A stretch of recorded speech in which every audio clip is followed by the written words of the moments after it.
Behind home plate, we bringing it to them all day. You know what's up? Welcome to Birdland. Win or lose, we bringing it to you always. You know what's up? Welcome to Birdland. Orange or black, we rebuild the pack. No matter where we at, you know we coming back. Section 336, we on this, so tune in. You know what's up? Welcome to Birdland. Yeah, welcome to Birdland. You know what's up? Welcome to Birdland. Now, here come the boys from Section 336. Ladies and gentlemen, boys and girls, Baltimore sports fans of all ages, welcome to Section 336, Next Generation of Baltimore Sports Talk. I am your endearing centering host, Matt Soroka. As always, I'm joined by the button lover, Josh Soroka. Hey, Matt, how you doing? Good. So let's jump right into it. Is Lamar Jackson elite? How about we talk about the fact that you booked your travel today? Yeah, you like my new bobblehead I got too? Yeah, that's like a Day of the Dead. Yeah. I like that. Is it a certain player? No, I don't think so. It's the Cholos are like the the Mexican uniforms for the Gwinnett Stripers. Right. What's that? I don't think you're supposed to say Mexican.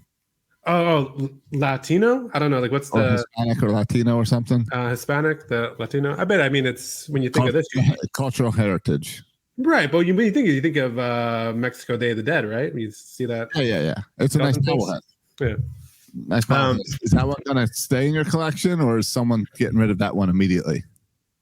Or do you now use Silas as an excuse to keep bobbleheads around? Well, we got two now because Silas got one, I got one. So okay. Oh, so one's got to head down to St. Augustine. Yeah, I think maybe we can work at a swap out or something, a trade. I'm sure. There's nothing for me to give you. I just gave you a whole bunch of clothes and toys and all that and a baseball bag. My son's legit now with a baseball bag. Oh, there's cleats in there. He was hauling around Trader Joe's. Trader Joe's bag with his helmet and bat and all. And there was a little bit embarrassing going to these baseball camps. Yeah, everyone's got these cool baseball bags, and here he comes with his Trader Joe's tote bag. I'm glad. So he's excited about his little league bag. Oh yeah, he now uses it. He can hang on the fence. He's pumped about it. Matt, the 10U Orioles had our second game today. A little bit before this game, just got home from it. Okay, nice. We almost won our first game. Oh, nice. We had the lead for the first time as me as a coach, I believe. But in classic Little League fashion, we were up 8-4 going into the bottom of the last inning. We got 2 outs immediately, and then we walked 8 straight players. Oh, brutal! To lose the game, I believe it's 8-4. That's a good pitching performance right there. Yeah, up to that point. And we ended up losing 9-8. Scoring game. So 9-8, heartbreaker game because I thought we were finally going to get the win, but my team's got some heart. My team did. We did a little trick play that got us an extra run in. Okay. So we're, it's 10-year-olds. So if you can distract them and get them to throw the ball around, what I've worked on with my guys is a wild pitch. Once there's a wild pitch or a ball gets past the catcher, you can steal. Okay. So I've pushed into my kids. Don't try to throw the guy out. Just get the ball back to the pitcher. Right. Let's try to get the guy out at home, but don't throw it to second base because you guys are 10. Because he's running to third and probably home. Yeah. So we did a little of that where we had a man on second on third. The guy from second runs to third like he's stealing third and not knowing the guy's on third base. Then they all panic and yell, and the catcher throws the ball to second base while the guy's trying to get back, which allows the guy at third to run home and score. Yeah. And then it's an overthrow to second, so the guy gets to get back at second base. We did it once. It worked out really well.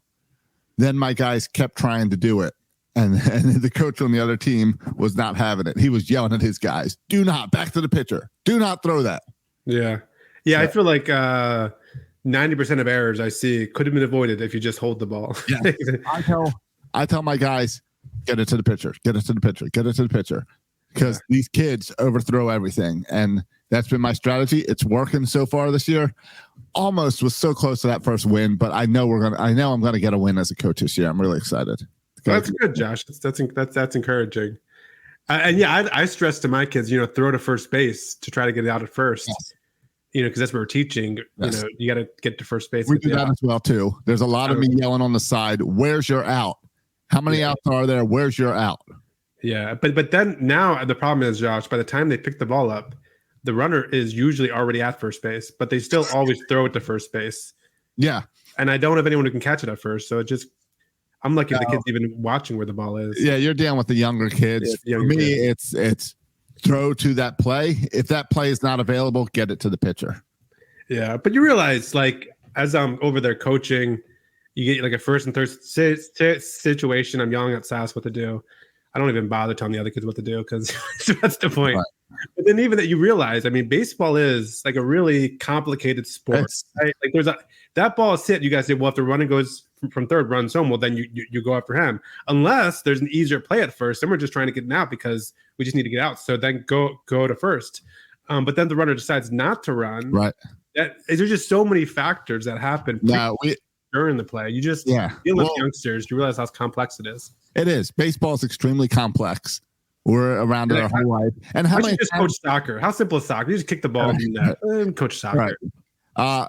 Even when we're watching the Orioles, how many times are we texting like, I think it's an out, maybe it's an out? Yeah. Like it's. I still don't know what Brendan Hyde did in that ninth inning.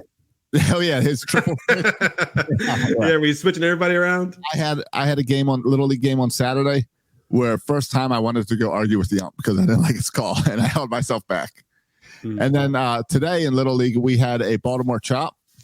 You know the classic Baltimore chop. I'm aware of the term Baltimore chop. Where you hit it right into the ground, a high bouncing infield ball. Yeah. It's right into the ground, bounces up.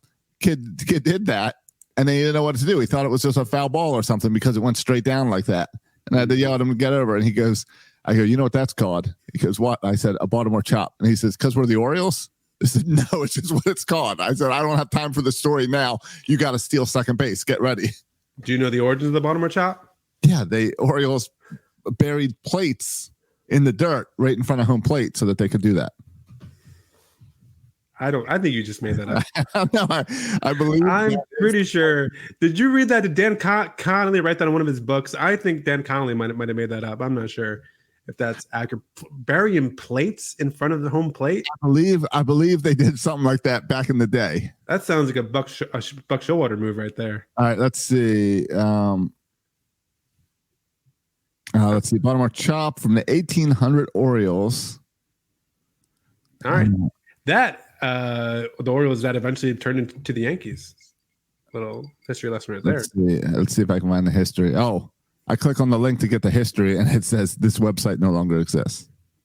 Okay, well, maybe there's some kind of conspiracy where they're trying to not let people know about the origin to the Baltimore chop. I'm pretty sure there was something about they buried like steel in the ground. All right, you can research after the show, or one of our listeners can get on it, or when I'm going on one of my rants, you can continue to look it up.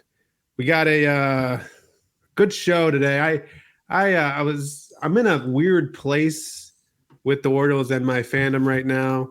In that a weird place. I'm in a weird place, Josh. They are 97 wins, and they are pretty much going to win the division. Yeah. How are you feeling about? I don't want to say, man, this is going to come off wrong. And I understand it sounds like an idiot, but I'm a little bit not disinterested, not the word, but I'm kind of in chill mode. I'm in chill mode with the Orioles right now. They're going to win the division. With the done deal. Yes. And so I'm not living and dying when I go to Twitter and people are living and dying with every pitch. I'm like, you guys got to relax. I'm already mentally prepping myself for playoffs, right? I'm not going to get upset. I mean, the magic number is now 3. We have a week left to go. Right? So any combination of us winning or Rays losing over the next 7 days, I feel pretty good about that. Yeah, if we won 2 games, they'd have to win every game. Yeah, exactly. Now, if we lose the next 3 games and they win the next 3 games, then I'll start to get worried. But right now, I'm not worried at all. We have, according to FanGraphs, I think something like 97%, over 97% chance to win the division. And even in worst case scenario, like we're still in the playoffs. So I'm not, but I'm really confident that we're going to I mean, that 97% is a really big number. I'm really confident that we're going to win the division. And so these games, I'm not living or dying with it. And if you're living and dying with these results, and if you're living and dying with, the Rays results, you got to chill out and pace yourself.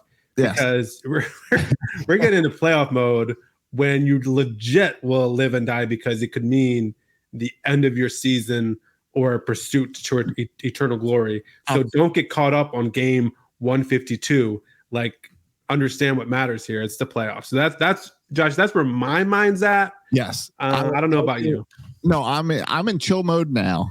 I was a little concerned when we lost that game in Houston and then slid a little with 2 losses at Cleveland. And Friday night really stung when we fought back and then really fell apart pitching wise.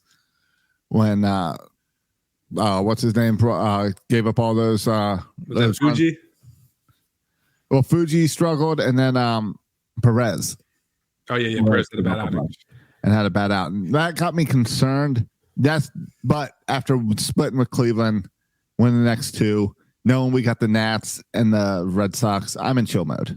I'm stressing way more about my travel and arrangements and going to games and all that than what the Orioles are going to do, because we're not a wild card team. We're going to be winning the division this week. Yeah, I completely agree. I purchased my plane ticket today for the division series. Yes, that we will have home field in. So like, I've already that's how confident I feel. And I didn't get the ticket insurance. I could have paid $7 for ticket insurance, Josh. And I said, I don't want that ticket insurance. No. I'm not getting a refund. I'm not changing the date. This is what it is. Yeah. I'm going up Thursday to Monday. I am considering I might stay and just work up in Maryland that week to build up to game 5 if necessary. But right now, you and I have tickets to game 1. I'm hoping we can find a 336 or someone that has a few tickets to game 2 we can buy without all the StubHub additional charges. Yeah, I want to ask you a question about those StubHub charges, but I'm not sweating not going to game 2. I mean, I have even watched a game.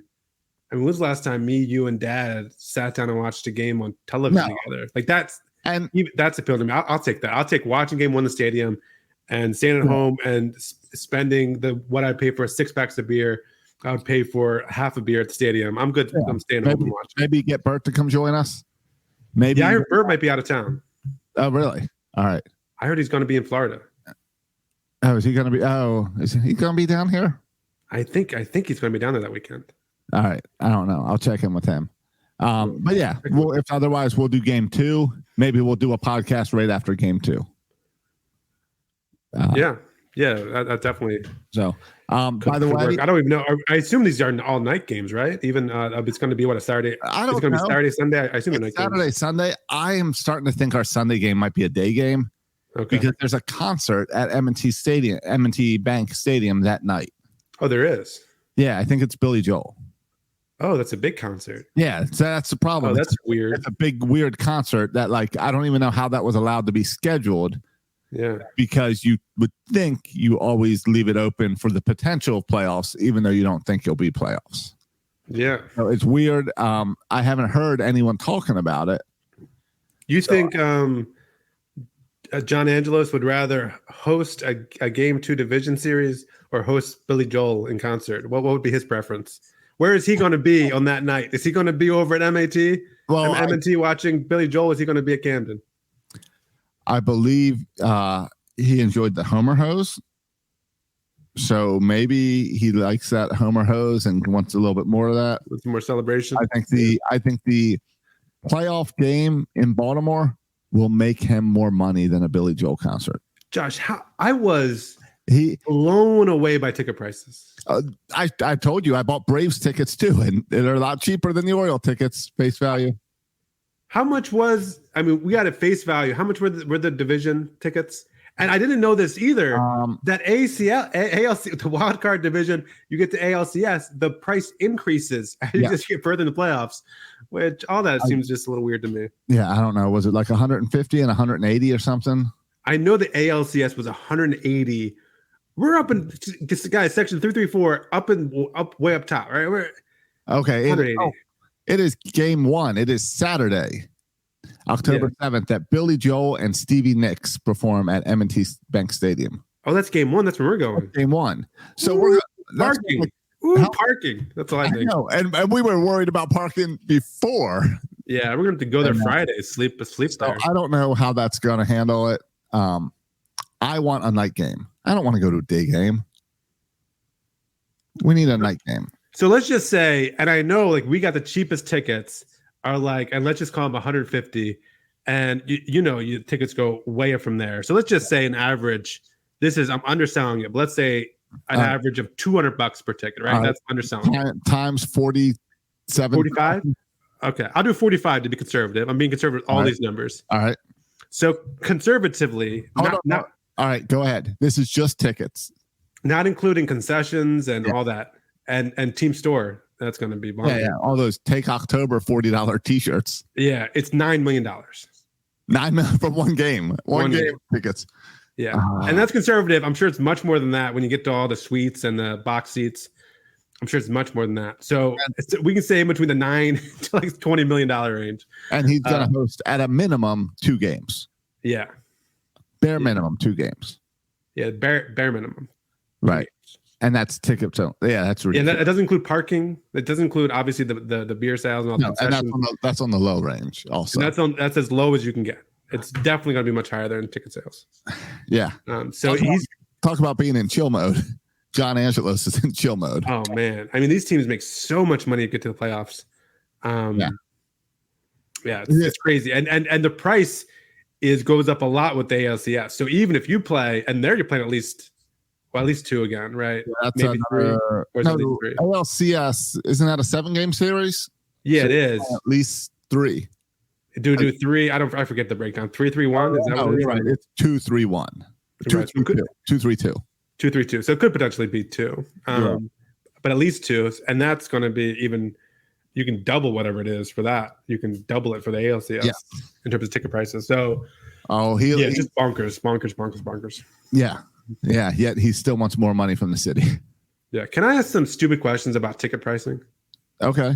I might not have the answers, but I like stupid questions. I was just thinking about this, and when you texted me something, then I got like blew my mind a little bit, and so we can talk about that too. I tell you, I love that this is chill mode. We're not stressing. The Orioles got some issues. We got to talk a little playoffs and playoff concerns. Yeah, chill mode. We don't need to worry about that right now. Yeah, there are a couple of things. I mean, there's roster questions come playoffs. I do have a couple concerns. I want to get into, I think, the most undercovered story this end of the season. I want to get into that too. I was doing research right before the show, so I started a little bit later. But on that topic. But in terms of tickets, just dumb questions here. Okay. If the Orioles we bought ALCS tickets. If they don't make it to the ALCS, I know they put like that back towards season ticket plans, or you get a refund. Yes. I heard this somewhere that the credit card fee or whatever it is, ticket fee, is not reimbursed. Yeah, I heard. Is that true? Yeah.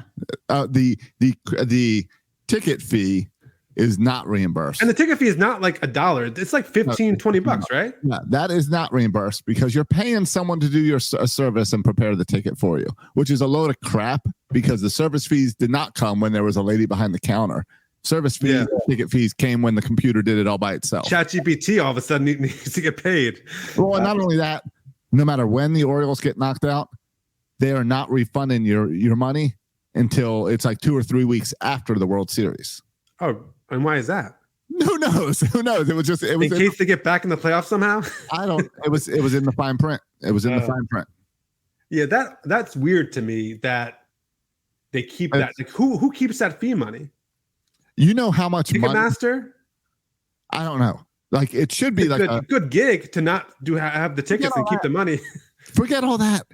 How much money does John Angelos make off the interest of having this $20, $30, $40 million in the bank? Oh, just sitting there. just for a month and a half. Yeah. Until he refunds everyone. Yeah. He's got to be making a few $100,000 just on interest. Oh yeah. He's paying for Batista's contract this year off that interest. Exactly. Like he can refund all the money and he still made money off us. Yeah, it's true. Related question. So that's a ripoff. Related question. if I have a ticket right now to the ALCS, yes, I understand what happens if they don't make it. What if though I go on StubHub right now and sell it to somebody else? How does that work? I had a few things. Yeah. You technically do not have a ticket at this point. If you go into your ballpark app, there's a placeholder, not a ticket.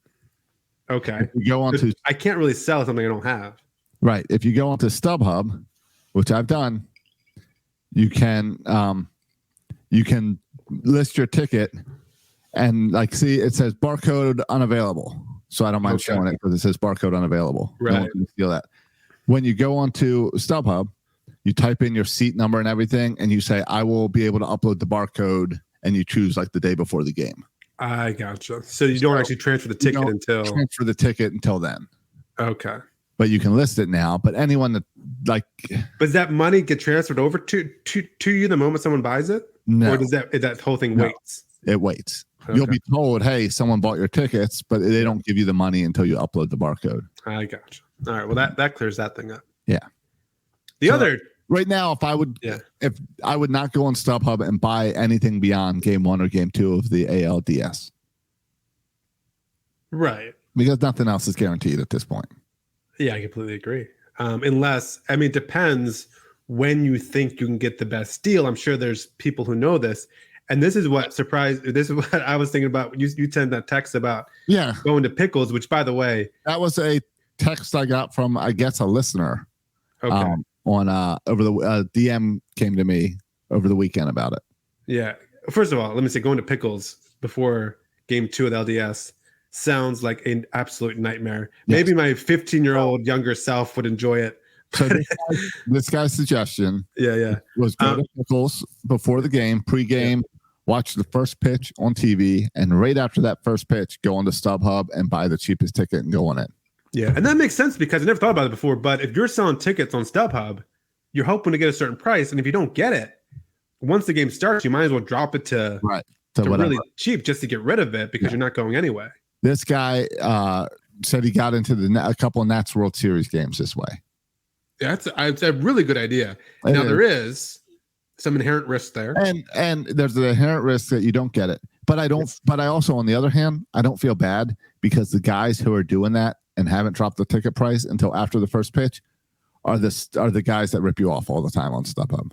Yeah, they're the computers. They're not buying from the fans. I don't feel bad about that at all. I never feel bad. I mean, no, I don't. I never feel bad about getting a good ticket price on StubHub.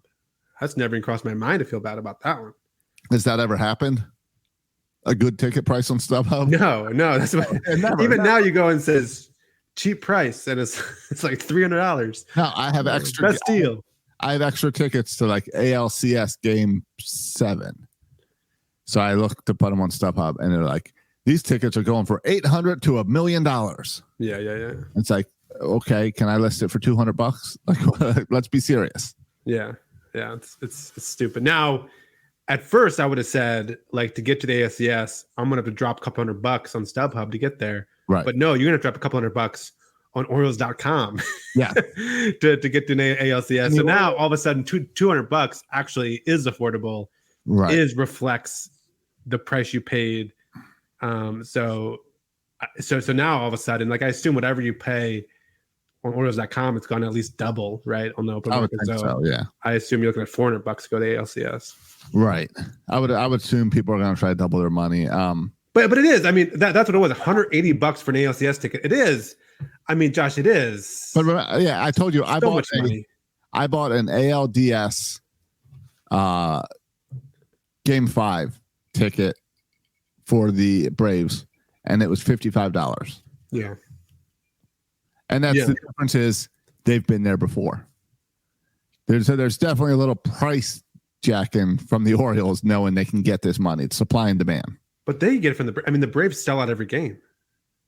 They don't sell out every game. They have a good crowd, but they don't sell out every game. They sell out a bunch more than the Orioles do, and they always have a good crowd. Yeah. But they could probably raise their price higher, but they won the World Series a couple of years ago. Yeah. So what the Orioles got going for them is guys like us who have been saving money for 40 some years Our entire lives for this moment. We spent money in 2012. We spent money in 2016, but we didn't spend that World Series money, and now we're ready to spend it again. Yeah. Yeah. I mean, certainly, like Oriole fans will spend it even if they don't have it. We'll spend it. Certainly, like not having the money has never held any American back from buying something they wanted. Nope. I was telling Dad the night before tickets, or right after tickets went on sale. I said, "Thankfully, I just paid off all my credit cards, so it's time to go back into debt." Thank you, Orioles. Yeah. Exactly. So, all right, those are my ticket questions. You answered my ticket questions, but good. I'm glad I could actually answer that. Yeah. All right. So we're going to game 2. We're probably going to watch on TV. Yeah, right now I think is what we did last time. I think we did this years ago, where we did the same thing. We went to game 1, TV for game 2. I think we were there, game 1 and game 2. The only game the game I remember where we were watching at home. The away games. You're right. It's with the away games. I think that's how it was last time. I remember. Right. You are correct. I remember very much so watching about Jimenez pitch, but yeah. So yeah. And then if it goes to game 5, we'll see about game 5. I think you will definitely be at game 5. I have to see how my plans work out. I'm debating whether I stay up in Maryland for game 5, but if that divisional series is against the Rays, I'm really tempted to come back to Florida and drive across to the Rays and get a little road action. Yeah. All right, Josh's road action. Are you in terms of the playoffs and who we're playing? Yeah. So we got a good idea of who's going to be in here. There's some question about kind of that last, spot with the wild card. We got the Mariners, Astros, and Rangers all battling out in the West, and then we have the Rays and Blue Jays here in the East. Right. As far as and then division winners, with us, the Twins, whoever comes out of the West.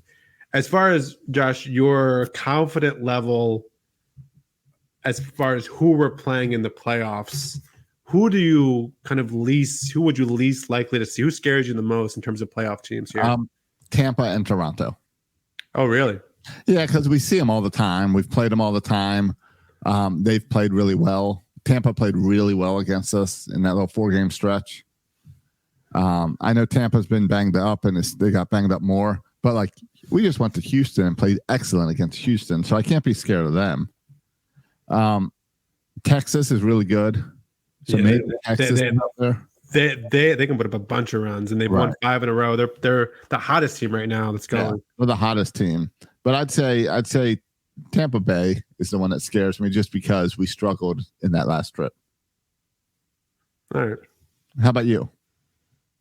I'm still scared of Houston. I mean, I think Houston, they're kind of the type of team that's built for the playoffs. They got that veteran leadership. They've been there before. Yep. They got a true ace in Verlander, who we've beaten in the playoffs before. We did, and we took care of their great bullpen at Houston. So that was an encouraging series, and really good quotes, by the way, from Verlander talking about what a good team the Orioles are. And I know if Verlander or someone else in Houston said it's kind of like looking in a mirror at what the Astros used to be is now the Orioles. It's kind of weird. But very kind of respectful comments about what the Orioles have built from coming from the Astros. And they scare me, but also something kind of cool. In all these matchups, I feel like something cool. There's something cool about going up against the Astros, who there's been so many comparisons to the Orioles and the Astros. And so now face to face, that does the student become the master type situation here. That's kind of cool. I agree with that. But they do scare me just because they're success in the playoffs. Yeah. I'd like to see Seattle sneak in. Yeah, I would rather have Seattle in there than the Astros. Seattle than Toronto or Toronto too. Yeah, because Toronto has, some weird dude that's going to go off on us in Toronto and get 5 home runs. And they're too familiar. Kiermaier or someone's going to go off against us. I don't know anything about that. Yeah. So give me the Twins. Give me Seattle. I don't know about Texas. I really don't know Texas that well. They just seem to be they seem to put up a lot of runs. Right. Now Texas will get the second bye. So yeah. So that'd be an ALCS situation. The ALCS. Yeah, if they make it that far, yeah. So all right. Hey, in other Orioles related news, do you see Jackson Holiday? The news about Jackson Holiday? Player of the year. Yeah, minor league player of the year from Baseball America, which is pretty cool. Following up, I think Gunnar Henderson won it last year, so this is keep it in the family. Yeah, the Oriole way. Yeah, and the guy who won it before that, you probably don't know the guy who won it before that, before Gunnar. Wasn't Adley? Nope, we got to go kind of back a bit here. Another catcher though. Oh, for the Orioles? Yeah. Oh, Matt Wieters. Yeah, Matt Wieters was the last guy to win it for them. So, but that was cool. You think about it, and I was telling Sass that's kind of blown his mind. A year ago, he was playing high school ball. Right at the beginning of last year, he was playing high school ball. Yeah, and then he's drafted, and then just kind of flies up the rankings this year. So pretty cool. I cannot wait. He's got to make the opening day roster next year. I don't know if he has. He doesn't have to. He doesn't have to. I think he will, though. I think it's I'm like 50-50 right now with him in the opening roster, but it's going to be either way. If he's not the opening day, he'll definitely be there by July. And yeah, it's just you throw him with Gunnar and Adley. It's pretty cool. Yeah, enjoy it because next year there's no sleeping on the Orioles. Yeah, like there's no fan graph saying they're gonna stink. Yeah, Josh over here sound like Deion Sanders. If you're going to get us now. If you're going to get the Orioles, now's the time because we're just getting better from here on out. I know it's pretty. If you think about it, sometimes I just think about this, how good the Orioles are going to be, and even like the free agent market. We don't even need free agency. Like, no, you could make an argument that there's no one that we could sign. We could sign no one, and we could still be a lot better next year and be in good position. So it's right, like, cool. And that's the weird thing is like when we look at these playoffs and our starting pitching, it's like John Means is back, and John Means looks outstanding. He looks good. John Means just went 6 no-hit innings. Yeah, he looks really good. Even Gibson yesterday pitched 7 innings. Like, suddenly our rotation looks good. Where it's like, wait, do we need a veteran to bring in next year? I think we're okay. Yeah. I mean, and you start thinking about. I mean, I think the two unknowns, and we'll get back to this year because there's really we got too much to talk about this year. But I think the two unknowns going into next year, in terms of starting rotation, is how do the Orioles view DL Hall and Tyler Wells? Yes. Because if they view them as starters, then all of a sudden the starting positions get real crowded. If you add Cole Irvin into that mix, and then those two guys, and it's a little crowded in there. But if they view DL Hall as bullpen guys, then it's a different conversation. Yeah. Well, right now, Tyler Wells is back with the team. He is back. It's good to see. And they used him late yesterday. Yep. Is he closer potential, especially if Batista's getting this offseason surgery? Yeah. Let's talk about the bullpen. Yeah, and Batista this year. Are we going to see him? Yeah, so in terms of the bullpen, I think like there is obviously a huge difference when our starter goes 4 or 5 and when our starters go 7. Like we need starters to go 7 innings. That's just how we're built. But you see it all the time in the playoffs. These games, the starter gets through twice, and then the game immediately turns into bullpen games. Right. I am nervous about a bullpen game right now going up against another top bullpen just with some of the inconsistencies. Now, I wonder if the Perez breakdown, really everyone having a breakdown last week, has more to do with kind of overuse, and a week off can kind of get everybody straight. Or hungover. Sure. No, I mean, I think the entire pitching staff has been overworked, especially the bullpen. So to see Gibson and Means and Bradish put some starts together to rest this bullpen has been helpful. And it's also been a combination. Brendan Hyde has been changing the way he's been managing these late inning games. And we've been seeing a guy like Perez be used 3 days in a row for the first time all year. Well, I don't have much of a choice. Yeah. 3 days. It's not much of a choice. It's also trying to see what these guys can handle. And I think it's a little testing of like, hey, playoff ball, can I count on you for game 1, 2, and 3? Josh, Cano has pitched in 69 games this year. I know. That's crazy. He's pitching 69 games. Yeah. That's like every other day. Boom, boom, boom, boom, boom. If you look at his saves opportunities, though, 7 saves, 13 opportunities. That's a little over 50%. That's not good. No. The ERA still looks pretty good. But if you look at this bullpen, Josh, Cano, Perez, Bauman, Coulomb, we'll even throw guys who are kind of borderline like Baker, Fuji, Jacob Webb, DL Hall, Tyler Wells, Cole Irvin. Who do you have? Yeah, you even throw Jack Flaherty in there if you want. Who do you kind of late inning games, 7th, 8th, 9th inning, all the playoff games are going to be close. Who do you have kind of the most confidence for the back end of your bullpen? Are you a believer in DL Hall? Are you Cano because he's done the most back end work? Who do you have the most confidence in coming into late inning playoff game? See, that's something I want to see this week because I was really thinking we'd have Batista back by now. We had him doing little bullpen sessions in Houston. I thought we'd have him here now because I don't like Cano in the 9th inning.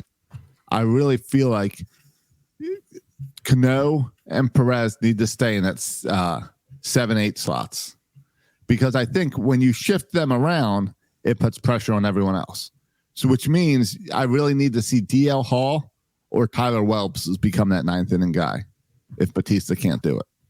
Because I want those guys comfortable where they're comfortable and where they excel. Yeah. You know what I was doing pre-show? I was a little bit late getting on here. I was looking up medical articles about UCL injuries. All right, the problem is that is all over the place. Because this is not a blog. Like I'm using open access, sports medicine peer-reviewed journals. Okay. This isn't Twitter. I'm not going to X for my information here, Josh. These are peer-reviewed academic journals in the field of medicine. Okay. All right. So I found one that was like a review of the literature. So here is kind of all the literature on UCL's injuries and interventions and treatments kind of compiled. Okay. And so they break it down because the reason I did this is because I feel like we're given no info on Felix Bautista in terms of like not just can he pitch, but like, will doing this make it worse? Like, are we like endangering his career just so maybe he can pitch a game? I don't believe the Orioles are going to endanger his career to get through this season. I hope not. I think they're counting on him for the future. Yeah. Okay. So anyway, he's got what's called a partial tear in his UCL. Okay. Yeah. And according to this literature review of the medical journals, there's a low grade tear and a high grade tear. Right. And so anytime like over 50% of the UCL and everything in there is torn, it always requires surgery to fix. Right. But if it's less than 50% tear, you can have what's called non-surgical interventions. And what they say for the non-surgical intervention, so let's say it's less than 50, they say there's 2 phases. All right. Phase 1 is 3 to 4 weeks. And that's you just work on flexibility and range of motion for 3 to 4 weeks. Okay. All right. And I think we're at what, 3 weeks now? Maybe coming on 4? We're probably coming on 4, yeah. Yeah. And they say, okay, but here's the thing that's concerning. According to this review, they said more advanced strengthening can begin 6 to 7 weeks following the injury. And then talks about a strength program that occurs 6 to 7 weeks after the injury. All right. Well, but that's going to put us like ALCS territory. Yeah, that's ALCS. Which is, hey, great. I want him then. I want him in the ALDS. But yeah, and it says once return to full activity after that, you can continue strengthening and stretching, and you can start. And you should use. It says obviously you should use strict pitching limits, like numbers of pitches thrown and stuff in that time period, which I'm sure he'll be on. And then it goes into talk about the outcomes, what are the outcomes with doing this? This non-surgical treatment. And it said, actually, there's a lot of success with quarterbacks in the NFL, less success with pitchers. Yeah. So it says, here's the quote. Changes and advancements. Where's the quote here? UCL tear with conservative treatment, but only 33% of players treated non-operatively could return to pitching. Conservative treatment may be considered in baseball athletes with a partial UCL tear with no ulnar nerve symptoms or bony abnormalities. However, the return to full participation in baseball, and especially pitching, is low. So, but like 33%, that's a low percentage chance, but it's also 33%. That's not right. Not zero. So you're telling me there's a chance. All right. So it was 4 weeks ago Batista went on the IL. Okay. So 2 weeks he can start strengthening, and very soon after that start pitching while also strengthening. Your timetable lines up because 4 weeks. All right. He's been throwing bullpen sessions this week. Yeah. So your timetable lines up for this partial tear. The question is, does he need more advanced strength and conditioning? Like, how much does he need to strengthen that, or is he ready? We've seen him throw bullpens. We have no clue of the results of those bullpens. The Orioles are being very quiet about Batista. Yeah. And it clearly says in the research too, like anytime, that's assuming that there's no further inflammation and soreness, in the elbow. If that happens, then it's going to require surgery. So it's also kind of monitoring how it feels, right? And I still the other thing is though, I wonder about, okay, so let's say he gets back and he's feeling good and he's part of that 33% who kind of can make it through without surgery. And his first appearance is going to be in a 2-2 game in the ALCS? How are you feeling about that? Right. After having not pitched for 7 weeks or 8 weeks, whatever it is. Yeah, I don't like that. That's why I really wanted to see him this week. Yeah, it felt like he would need to get it. Now, I know he's throwing bullpen, so that's something, but it's not the same as game time action. At what point do they go from a bullpen session to let's get him in a game? My guess is the Orioles are going to press really hard to get him to at least one game before the ALDS.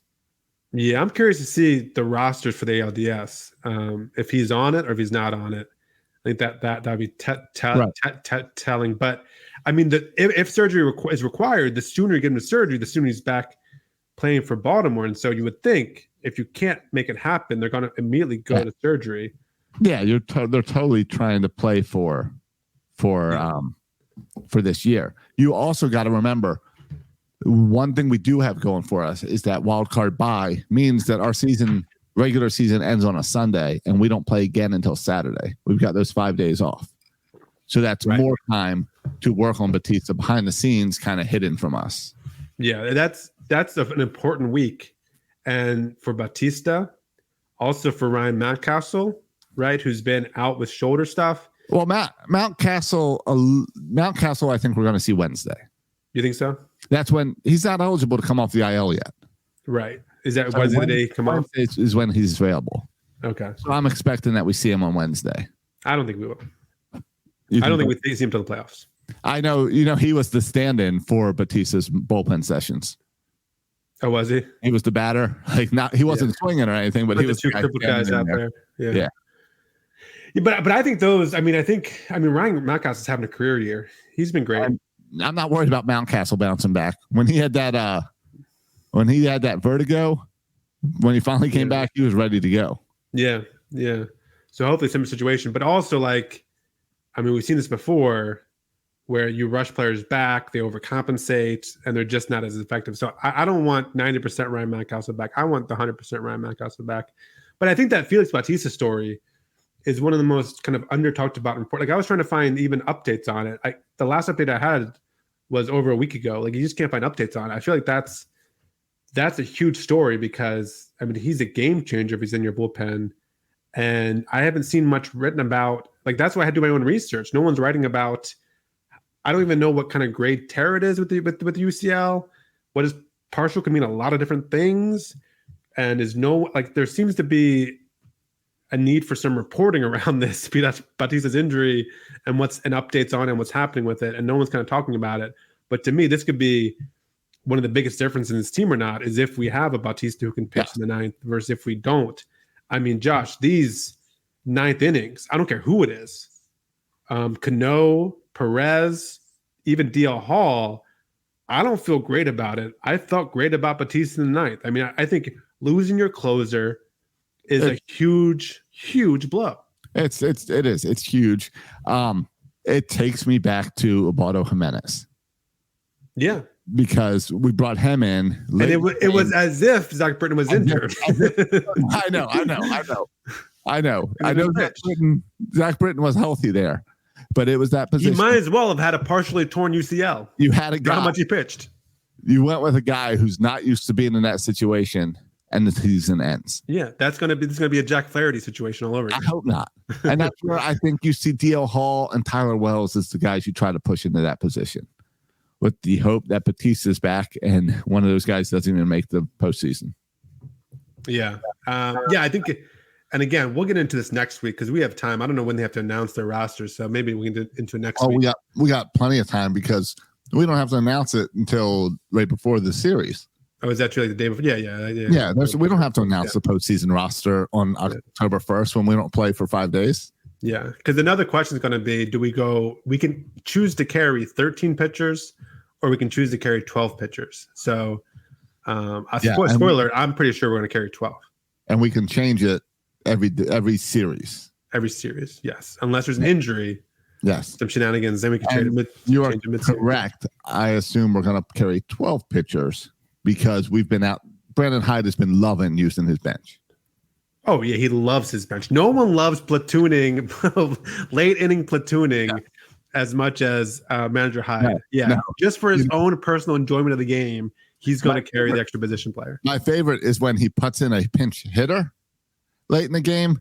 That guy gets on base, so he puts in a pitch runner for that guy. Yeah, we saw that with Kurt Curse out the other day. Yeah, get up there, see a pitch, hit a single, and then you're out of the game. Great job. Right. Yep, exactly. And then we saw Kirsted's been on a couple of these weird ones where we've seen Kirsted run out to right field and then one batter and then bring him back in. Yeah.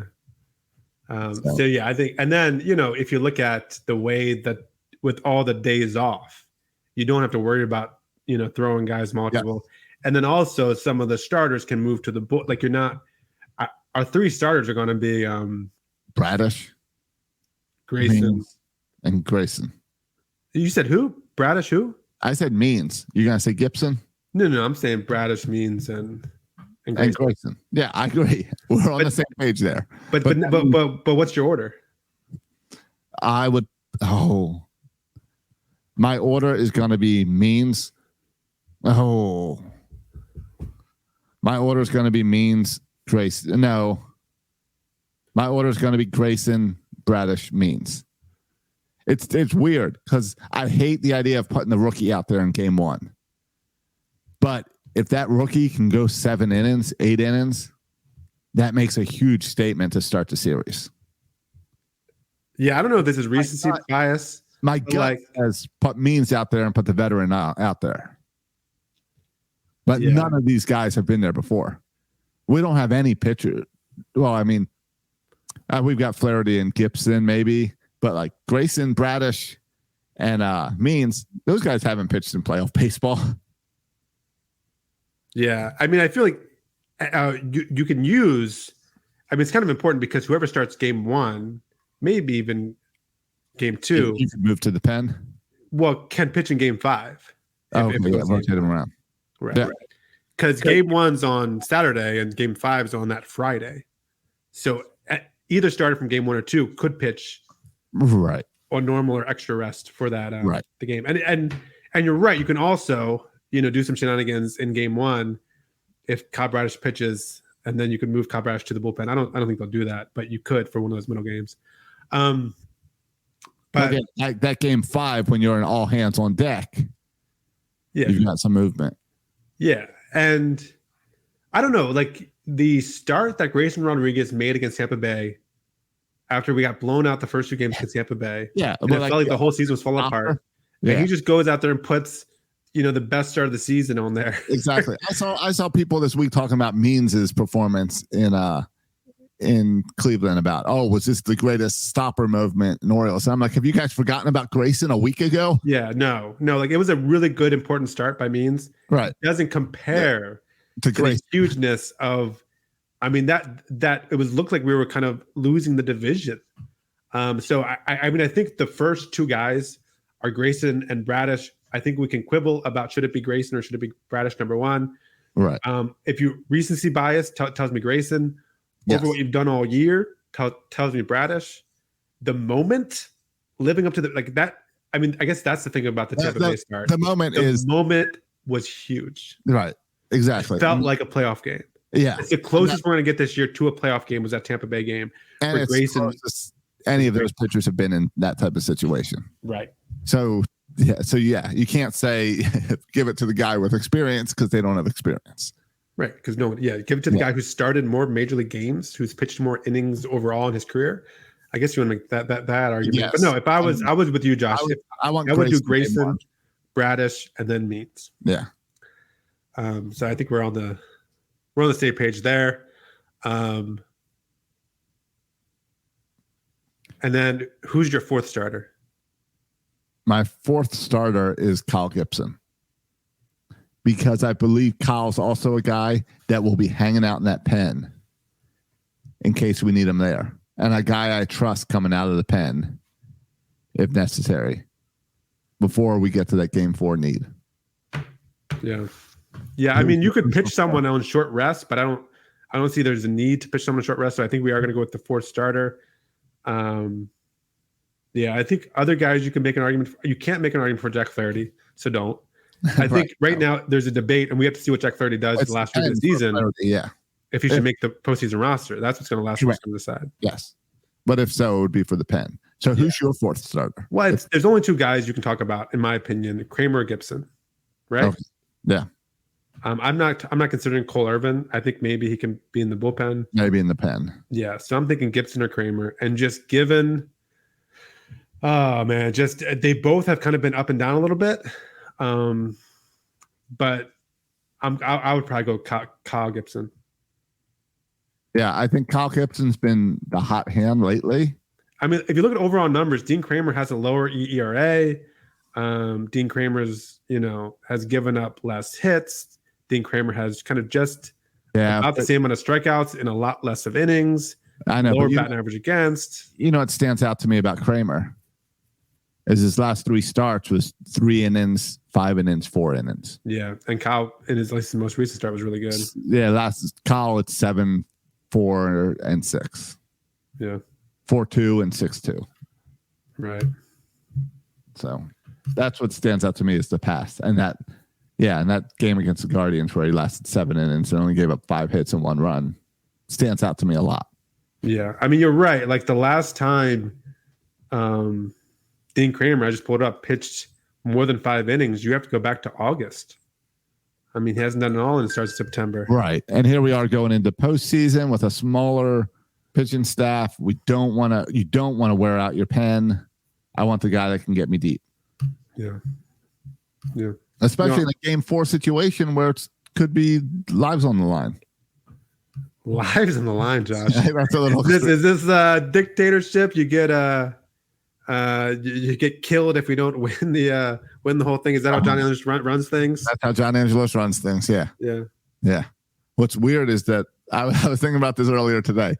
Is it weird that we're going to the playoffs again and we're going in hot at a chance that, I mean, I felt before that Cleveland series, I felt like we could beat anyone. And we're going into this hot and it's like, oh, we could actually maybe finally once get to the World Series while Peter Angelos is still alive and owns his team. Yeah. He's not involved. I want to see Peter Angelos do the Homer Hose. They might kill him. No, you don't, Josh. No, you don't. It might kill him. No, you don't. No, I pushed for years. I wanted Peter Angelos to come back to Camden Yards. Maybe a World Series will get him back in there. When was the last time you think he's walked in Camden Yards? 21-31? Yeah, I don't know. I don't even know if he's able to be wheeled into Camden Yards. I don't know what his health situation is. Oh, right. You don't know about the ADA compliance? Yeah, I don't know the setup. Are there were enough ramps? I don't know. They do have those long ramps up to that deck that we. I don't know. But John Angelos has been to more Oriole games in the past month than ever. I think in his family's life. I mean, I know he goes to the ESPN games, so he can get some screen time. Right. Whenever he goes to the national TV games. Which, are you concerned that we suck on national TV and that every postseason game is on national TV?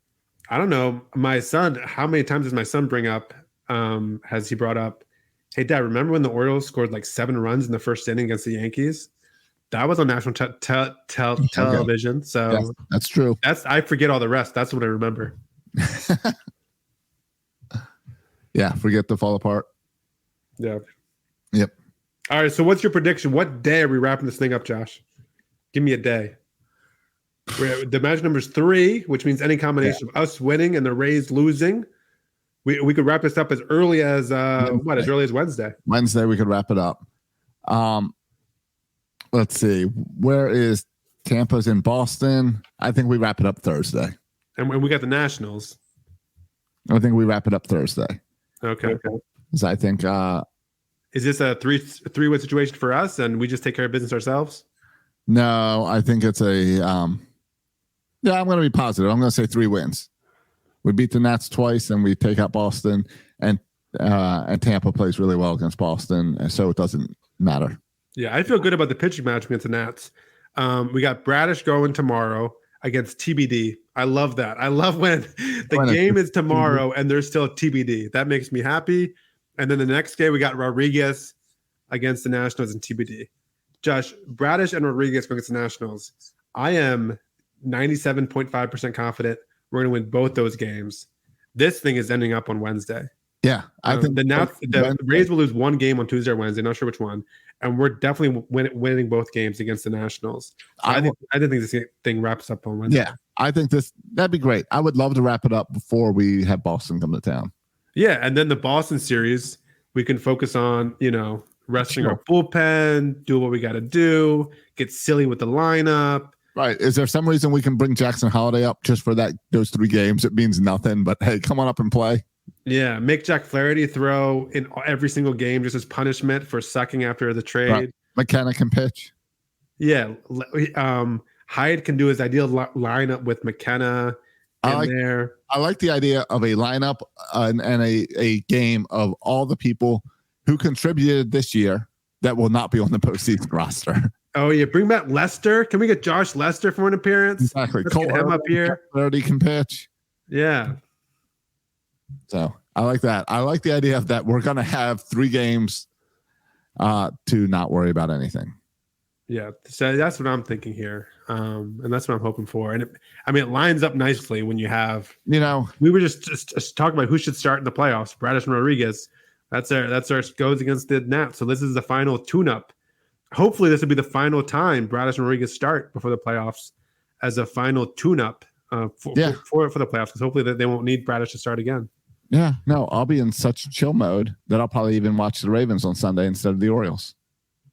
All right. I'm not sure if that's a good choice or bad, considering how the Ravens played on Sunday. But it's not saying anything about the Ravens. It's just saying. But even that, Josh, the Ravens lost in one of the most insane ways you ever see, one of the most self-destructive ways I've ever seen. Yeah. The Orioles lost with their $1 billion quarterback against a backup Gardner Minshew quarterback situation. And like, it's all about perspective because whatever, like it's September. I feel good that the Ravens going to be in the hunt. And by the way, I got Orioles Magic number to think about, so I'm not even really worried. I don't even care about I'm focused on October. You can't get me to care about a football game in September, and I do care about the Ravens, and I want them to have a great year. No. But it's 1 week in September, and I'm more focused on Orioles in October. Most exciting part of that Ravens game was Justin Tucker doing the sprinkler celebration, and to cheer on the Orioles. Oh, I missed that. I saw the chip shot by the punter. I missed the sprinkler. When he got his field goal, he took some water and celebrated by doing the sprinkler. Okay. Well, how come he didn't make the 61-yarder then? That would have why didn't they give him a chance at the end of the game? Yeah, that would have been better too. All right. It doesn't matter though. Hey, there's your football about it. Yeah. Chill. Yeah. All right. Anything else before we get out of here? I mean, next week is end of the regular season will be over when we talk next week. We're gonna pass that 100-win mark. You think? Okay, see, that's what you care about, and I think that's good. Get the 100-win mark, win the division. All that's fine. Yeah. Will we have a Felix Bautista update by next week? I think we will see Mountcastle and Bautista by next week. Oh, yes. You think so? I think by next. That would be great news. we will either see Batista or be told that he's. I don't even need to see him pitch. I just want an update on the situation. Yeah, we will have an update. We have to have an update because the Orioles are coming back home. What's it? 52 road wins this season. Most ever, right? Yeah, not bad at all. Not bad at all. But Josh, I thought the only reason we won so many games because of that Baltimore and that big wall, and that's why we won the games. No, that's we actually won away too. That's why we lost games. That's why we lost games. Yeah, the wall was closer. We would have a lot more home runs. We would have won more games. Right. You know what? We did not. All right, I got something for you that we have not talked about. All right, we're over an hour, so thanks for bringing it up now. Sorry, but Kerstead came up since our last show. Is that true? Yeah. Yes. You know what's crazy? I saw Kerstead play kind of right after he came back from injury. I saw him play twice. Once in Delmarva, I saw him play in Aberdeen. And I got his autograph to Aberdeen, met him. Cool autograph, by the way. Just does the big H and the big K in the middle. Forgets all the other stuff in between. Just gives me an H and a K. I like that. That's my type of signature. Yeah. I mean, he doesn't even try with the other letters. Literally just his H and K. But my takeaway from him when I watched him play, every time he played, I saw weak grounded to second, weak grounded to second, weak grounded to second. And I was like, my whole thing was, this guy doesn't have any power. How is he going to be a corner hitting? And everyone says, you've never seen power like this guy. They even show some of his batting practice of hitting balls where no one has any business hitting the ball. This guy's power is turning kind of into legendary. And he looks like he's 12 out there hitting the ball 450 feet. So that's pretty exciting. Yeah, it is. There's a reason they don't want to put him out in the field, though. So that's got to be a little concerning. He is a DH and a DH and a DH. Yeah, I mean, we'll see. I mean, is he worse than Santander? It's hard to imagine. He's young, athletic. It's hard to imagine. I mean, I would imagine he's going to play some of these home games. They'll put him out in the field. Yeah, especially once we lock things down. Yeah, and listen, I also think, remember Ryan Mountcastle? You were doing that little thing, and I forgot Ryan Mountcastle was a corner outfielder for a minute here. Yes. And then he went to first base, and it was like bad at first. Like, oh man, what did? And then all of a sudden, like he got coached up or whatever. Right. And now he's like, oh no, I think I consider him an above average first baseman over there. I agree, and I think that's so maybe Kerstead just needs to be coached up a little bit. Yeah, and I think that's what they'll end up doing with Kerstead as well. Yeah, I mean he's had a wild journey. So with the myocarditis, and by the way, you can look at the drafts. People have tweeted about the drafts. People said the Orioles were crazy for taking it. Everyone said we got to take Austin Martin. We ended up taking Kerstead.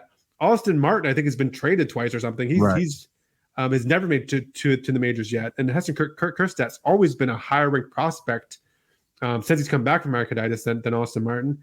And even despite being out for a year, made it to the big leagues by Brendan Ham. If you look at that draft, people like hated on Mike Elias for the Kerstead pick. Oh, you're just trying to save money. It turned out to be a really great pick, at least so far. I mean, we'll see what happens with the career, but right now, compared to the other top 5 guys, he's by far the best so far. Yeah, we'll see what happens. I don't think he's going to make the postseason roster. I don't think he's one of these bench spots. I want him to play as much as possible this last week.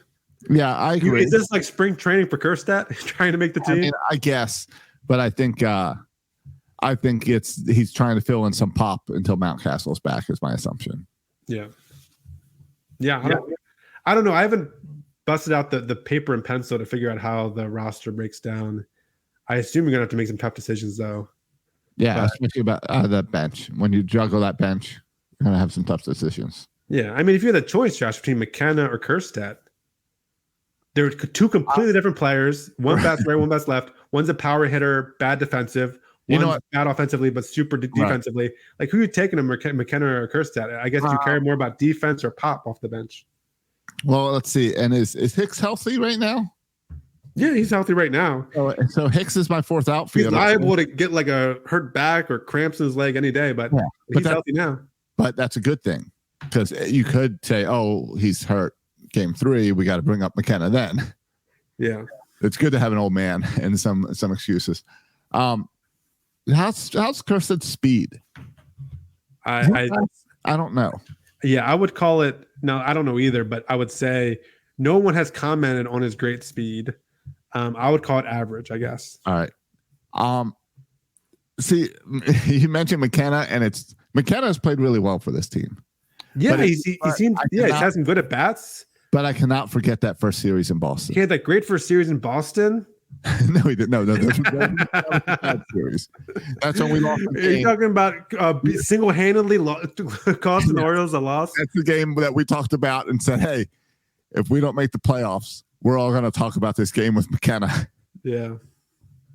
Thankfully, he's hopefully off the hook here. If we miss a division by one game, we can bring it back up. As a punishment. That's why he missed the postseason celebration. And it was a punishment. Curse that got to celebrate. Yeah, it was a punishment because of the beginning of the season.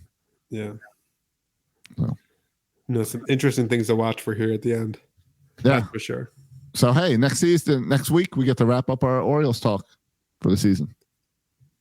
Yeah. Is it time to revisit bold predictions, or do we wait to the end of the season? Oh, I'd have to. Or the end of I think we wait. To after playoffs. Next week would be our normal bold prediction recap episode. But, I mean, we've got too much to talk about. We're going to be celebrating going to the ALDS next week. Yep. Yes, we will. Plane tickets are purchased. Plane tickets are purchased. Game tickets have been bought. Yep. You just got to find a parking spot, and then we're good. Oh, yeah. You're definitely concerned about that game one parking with the concert going on at the same time. Yeah, you know any Uber drivers? Don't tell Dad that there's a concert going on there. I know. Maybe we should get a hotel down there. We're going to leave in the seventh inning of a tie game just to make it out all right. So, all right, let's get out of here. All right, let's get out of here so we can go get ready and find our parking spot in Baltimore. You can follow us on all your social media platforms. Go to iTunes and write a review. Josh, last week we called for someone to go to Apple Podcasts and write a review. Did it happen? I haven't even checked. I will check right now as I remind people to go to birdlandsports.com for plenty of Oriole shirt. Yeah, get your October gear. You got some October gear on there. October gear's going. I had a good sale last week. All the October stuff I kept on sale for this week. All right. I have to keep it going because it all worked out well. So what do you think, Matt? You think someone went in there and gave us a review, or you think they disappointed us? Well, I think every week we ask for the reviews, and 4 to 5 weeks they disappoint us. So I think it's going to be another disappointment. It is another disappointment. Our last review was May 24th. Now, that's outrageous. To be fair, we have 152 reviews, and we are 4.7 stars. So we need some more reviews to help us get higher up back to that 5 for whoever wrote something about Soroka's slippery snake 7 years ago. That and the Jay Gibbons bring us down. We want to get back up to 4.8. Yeah, I'll take 4.8. Exactly. That's a solid rating for a podcast, 4.8, but 4.7. Podcast app. Write us a review, and we'll continue doing the show. And if you don't, we'll continue doing the show. Yeah, it doesn't really matter. We're doing the show either way. No, we'll see. But if you do it, it'll help people find the show because as the Orioles play well, more people are listening to Orioles podcasts. Yeah. So. Absolutely. More podcasts are popping up. That's true.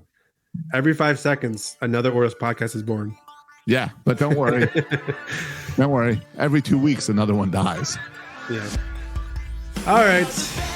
Follow us on Facebook, Instagram, X. You can follow me on X at Section 336. You can follow the show on X at Section 336 the show. And you can follow Josh on X at Josh Soroka and at Birdland Sports. Thanks for listening, boys and girls. And as always, go O's. Win the division.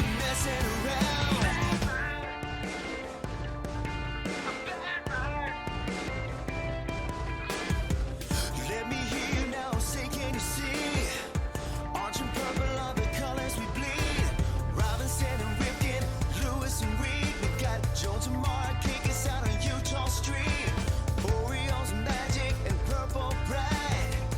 Let me hear you now, the city's alive. Smash mouth football is the way we play.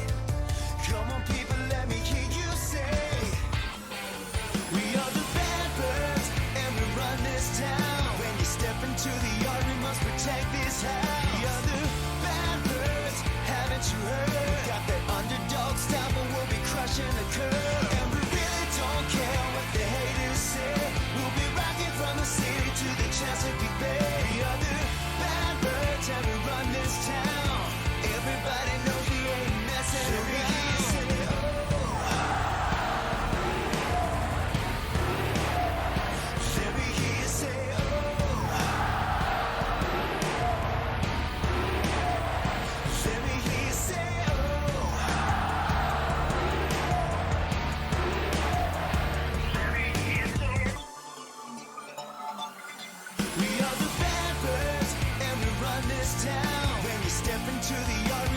Take me